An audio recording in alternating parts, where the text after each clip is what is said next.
कैसे हैं? बड़े मजे में हैं। उम्मीद करती हूँ आप अपने घर पर सुरक्षित हैं और अपना ख्याल रख रहे हैं।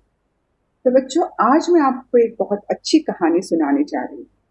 कहानी सुनना किसे पसंद नहीं है, और खासकर बच्चों को।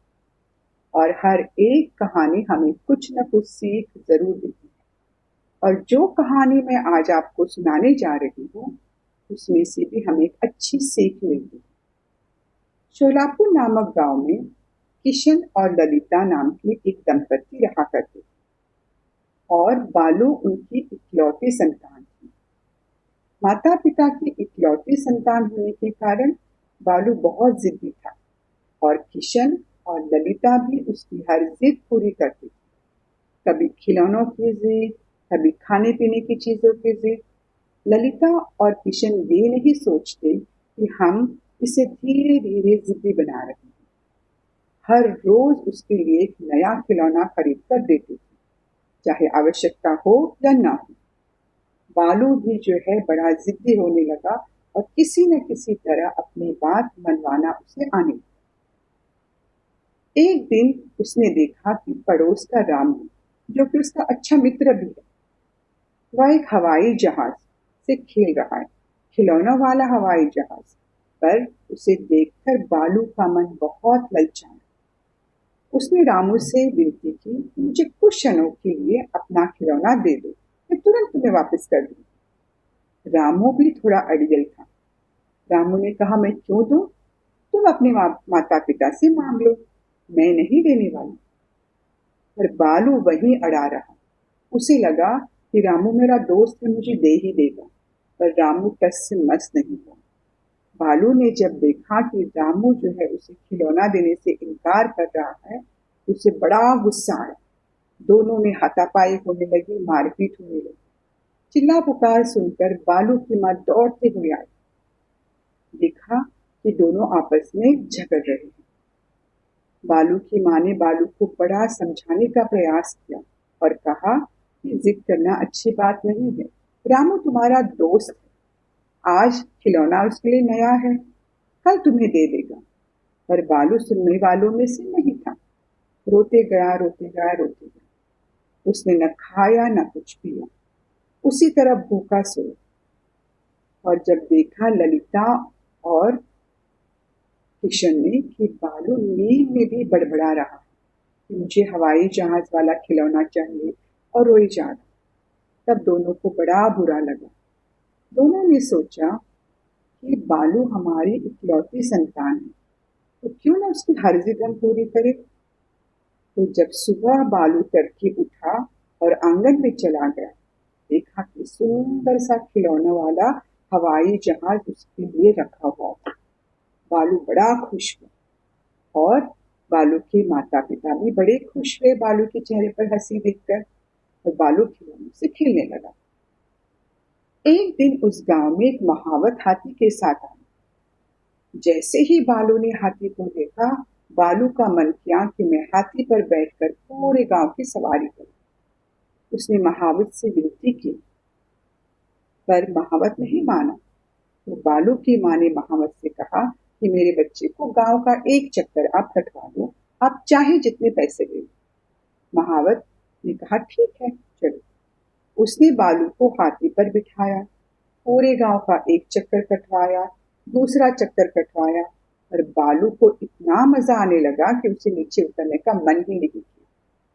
जब महावत ने कहा कि आप नीचे उतर जाइए, तो उसने मना किया। किसी तरह बालू की माँ ने उसे समझा बुझाकर नीचे उतार दिया। अब बालू अपनी हरकतों पे आ। उसने माता से कहा कि मुझे हाथी चाहिए। माँ बड़ी परेशान। उसने लाख समझाने का प्रयास किया कि हाथी को हम कहाँ रखेंगे, हाथी कोई पालने वाली चीज है क्या। पर बालू टस से मस नहीं हुआ। उसने कहा, मुझे चाहिए तो चाहिए, आप चाहे खरीद के लाए या कहीं से भी लाइए, मुझे चाहिए। और उस रात वह बिना खाए पिए सो गया। पर बालू को भी पता था उसकी यह जिद पूरी होने वाली नहीं है। तो सुबह उठते ही वह घर छोड़कर चला गया। चलते गया, उसे पता था कि पड़ोस के गांव में एक मेला लगा है, और वहां सर्कस भी आई हुई है। तो उस सर्कस में ढेर सारे जानवर हैं, और हाथी भी है, तो वहां उसे हाथी की सवारी का मौका मिल जाता। तो वह चलते गया। धूप के कारण उसे बहुत प्यास लगने लगी और अब उसे अपनी माँ की याद आने लगी कि किस तरह माँ उसके आगे पीछे घूमती थी, खाने के लिए, पीने के लिए अनगिनत चीजें उसे परोसती थी।